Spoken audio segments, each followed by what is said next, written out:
one of the things that I found most fascinating the last couple of days was Newt Gingrich. Newt Gingrich went on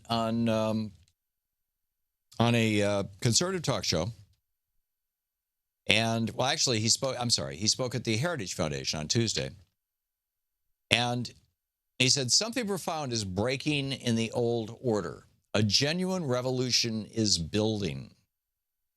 He credited Donald Trump for saying that we can say Merry Christmas again. Like, you know, Obama says Merry Christmas every year, but no, in Fox world, you can't say it, right? And but then he said something really interesting. He brought up the possibility. This is from an article over at Think Progress. And he brought up the possibility of rolling back FDR's model of governance, which is literally a complete change in the way the government of the United States functions. I mean, arguably, we've had three major changes, maybe four major changes in the way our government operates. The first was the Revolution of 1800, which was the Jefferson administration. Dan Sisson wrote a book about it. I wrote some stuff for it. It's got both our names on the cover. You can find it. It's called The American Revolution of 1800. A great Christmas gift. So that was the first. The second, really, I would argue, was the Civil War and all the changes that came about as a result of Abe Lincoln's presidency. The third, arguably, now there's other ones you can insert in here, but I'm talking about like just policy changes from top to bottom. The third was FDR. And then FDR got reversed by Reagan. That would be the fourth. And we haven't left that reversal yet. But there's still some fragments of FDR that are left. And what Newt Gingrich said, basically, is this is the third great effort to break out of the Franklin Delano Roosevelt model. In other words, we're here. We Republicans are here. This is the third time we've tried it to destroy FDR. So, who was FDR and what did he do? What was he all about? I realize that we've got a lot of new viewers now, and a lot of our viewers are younger people who have. And I mean, I'm not old enough to remember FDR, but I remember my dad muttering about FDR. I learned about FDR in elementary school, actually, and in junior high school. I'm sure they no longer teach the New Deal any longer. It was a big deal when I was a kid in school. So I want to start out by playing about a 2.5-minute clip of Bernie Sanders talking about the legacy of FDR. And then I'm going to share with you some FDR clips to give you a sense of what it is that Newt Gingrich is gloating over the fact that the Donald Trump presidency is going to destroy. This is what we're losing.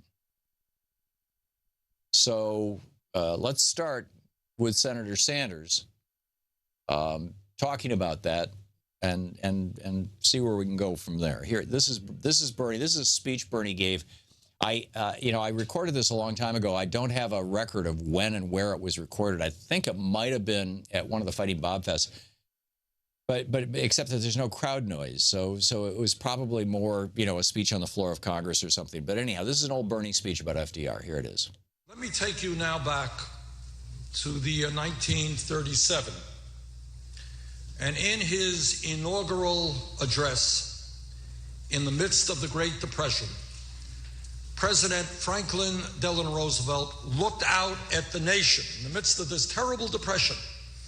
And this is what he saw, and this is what he talked about in his inaugural. He saw tens of millions of people denied the basic necessities of life.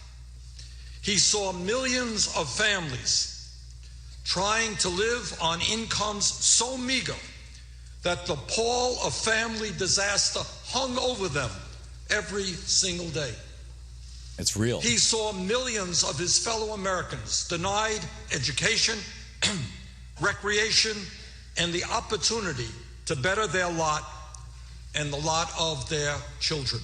Third of Americans. He saw millions lacking the means to buy the products they needed, and by their poverty, by their lack of disposable income, denying employment to many other millions. Because when you don't have money to spend, you're not creating jobs for other people. Right, the poor people, the real He job saw creators. 1/3 of a nation ill-housed, ill-clad, and ill-nourished. And he acted against the ferocious opposition of the ruling class of his day, people he called the economic royalists. Roosevelt implemented a series of programs that put millions of Americans back to work, took them out of dire poverty, and restored their faith in government. He redefined the relationship of the federal government to the people of our nation. He combated cynicism, fear, and despair. He reinvigorated democracy. He transformed our country. And that is exactly what we have to do today. Amen. And that really is what we have to do today. So what I'm going to do after the break is share with you some actual clips from FDR himself about what he did.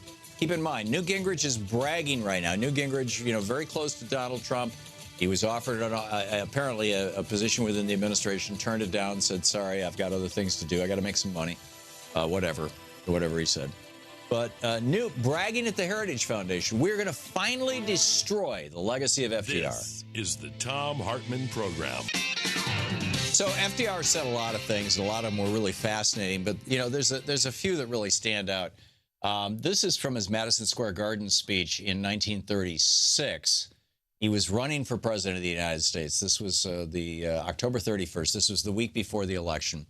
And Franklin Roosevelt. I would like to have it said of my first administration that in it the forces of selfishness and of lust for power met their match.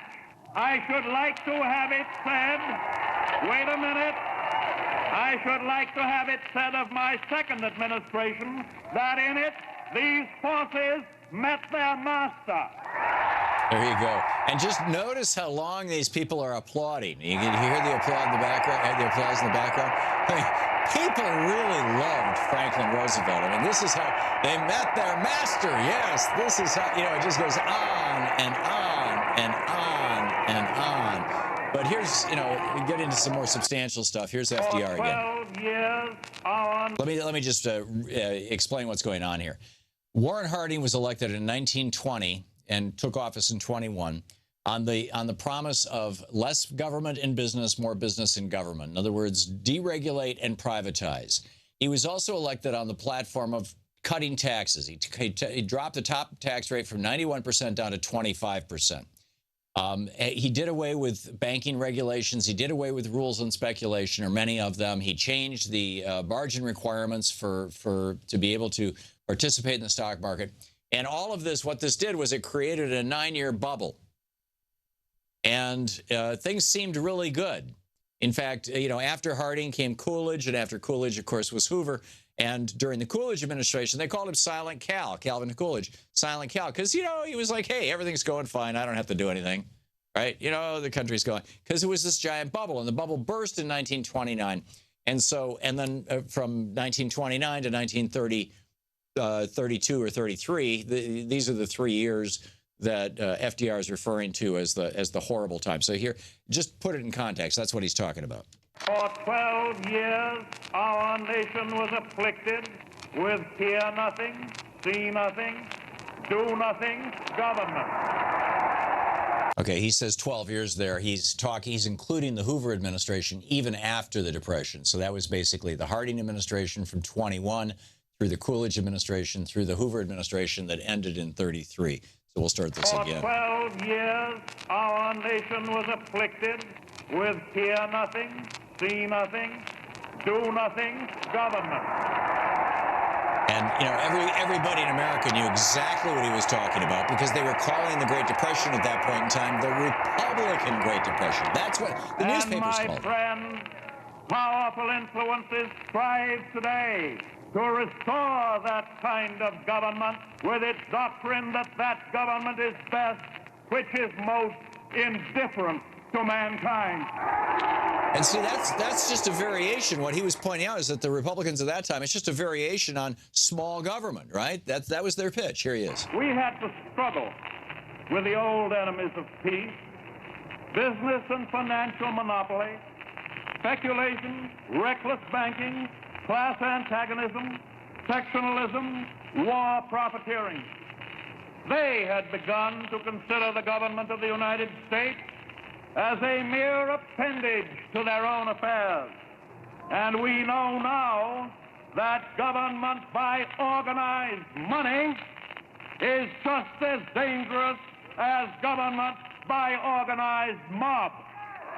And what do we have now with the incoming Trump administration? You got a Goldman Sachs guy as Treasury. You got a Goldman Sachs guy as Special President Advisor. You got a new Goldman Sachs guy as I forget which one of the cabinet.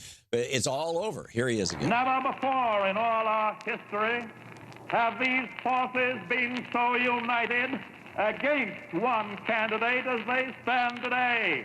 They are unanimous in their hate for me, and I welcome their hatred. There you go. Bernie actually used that line during the presidency, during the election, but listen how long they applaud on this thing. This is absolutely incredible. The people loved Franklin Roosevelt. I document this in my... I'm sorry? Yeah. I documented this in my book, The Crash of 2016, how when FDR came into office, like Republicans, Democrats, everybody, they were just buried. Their desks were buried with telegrams and letters saying, give him what he wants, support this man. This is just an applause line in a speech at Madison Square Garden in 1937. So that's just to begin with. Then, he also talks about some substantive policy issues, like we got to deal with the banksters. Here he is. And finally, in our progress towards a resumption of work, we require two safeguards against a return of the evils of the old order. There must be a strict supervision of all banking and credits and investments. You get that, banking, credits, investments. What he was talking about, this was the setup for the Glass-Steagall Act, that we need to separate banking functions where you put your checkbook money and your savings book money and your so-called investment banks where you gamble with your money. And frankly, as I pointed out a couple of days ago, most people in Europe don't participate in the stock market because they don't have to. They have pensions, they have government income, they have the equivalent of Social Security. Here in the United States, average Americans are having to gamble in the stock market because Reagan changed the tax code to try to make average Americans, average working Americans, think like billionaires, think like investors. And of course, the result of this is that most average Americans are getting screwed. The average person who starts putting 401k money away in their 20s, by the time they're in the 60s, they'll have paid over $100,000 in fees to the banksters, which was the whole reason Reagan did this in the first place. And it's the whole reason why they want to do away with Social Security, so that all that money goes to the banksters. Here's FDR. Now, the final point. Right now, Paul Ryan is planning to cut Social Security, Medicare, and Medicaid. And in fact, Ian Millhiser has a great piece over at Think Progress about how they're looking at, 10, 20, 30, 40, as much as 50% cuts in Social Security, in Medicare, and Medicaid. This is what the Republicans are doing right now as we speak. If you're concerned about that, you might want to call your congressman or your senator, 202-225-3121, and raise holy hell. But this is the Paul Ryan plan. This is what they're up to. And this is the warning about that from Franklin Roosevelt. Let me warn you, and let me warn the nation against the smooth evasion that says, of course we believe these things. We believe in Social Security. We believe in work for the unemployed. We believe in saving homes. Cross our hearts and hope to die. We believe in all these things. But we do not like the way the present administration is doing them. Just turn them over to us. We will do all of them. We will do more of them. We will do them better.